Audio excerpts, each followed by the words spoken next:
The Met Gala holds significant importance in the realm of American culture through fashion, art, and philanthropy. Its primary purpose is the annual fundraiser for Metropolitan Museum of Art's Costume Institute. The institute is unique within the Met Gala as it is the only curatorial department required to fund itself.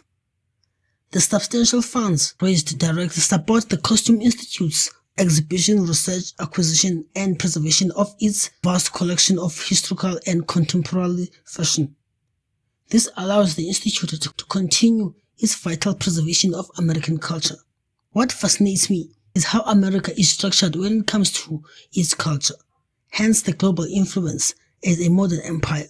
How I would love to see South African Department of Arts and Culture implement such an idea on Heritage Day, where our celebrities and influencers are invited into a heritage gala to celebrate, preserve, and innovate South African culture by inclusion and celebratory of its subcultures for the development of African empire.